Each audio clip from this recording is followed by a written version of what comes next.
Vale's stock bottomed around September 4th, and it's been moving up ever since then. What's driving this increase? I think that with all the mining stocks, it's all about China.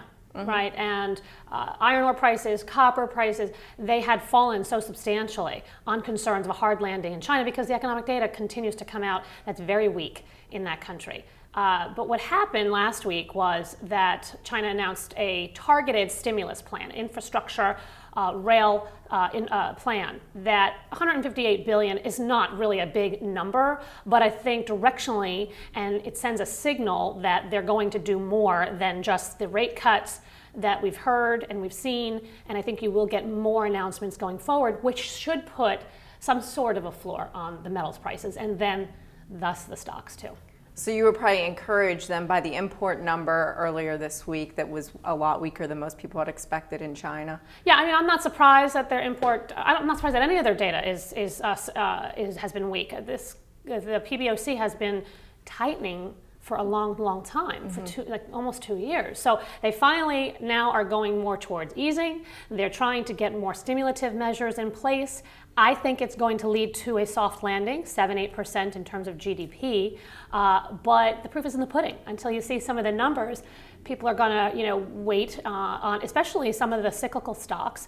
I think that's your opportunity. We started buying Vale at mid-18s.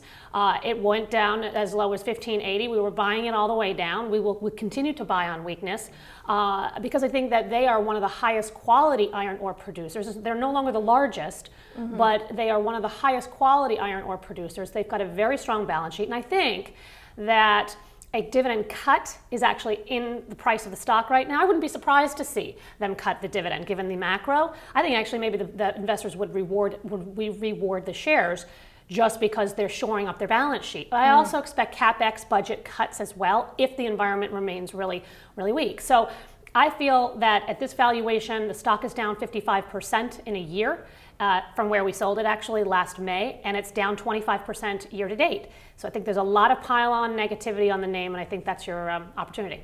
Given that you think that China is going to do more to stimulate their economy there, what are some other ways that you would play that move? Right, so I think you want to play some energy names, right? We're overweight energy, and you could pick, kind of whatever one you feel comfortable with. We own a little bit of Beta Chevron, we own Schlumberger, love the deep water, that kind of thing.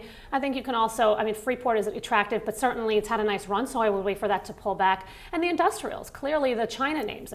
We've talked about Eaton before, Cummins, Caterpillar, those all are interesting should we see more stimulative measures. This market has fewer players. We're coming into a Monday where we're would enter in a new stage of tech. It's a stock picker's market. Welcome to the 5 dumbest things. Apple reported earnings.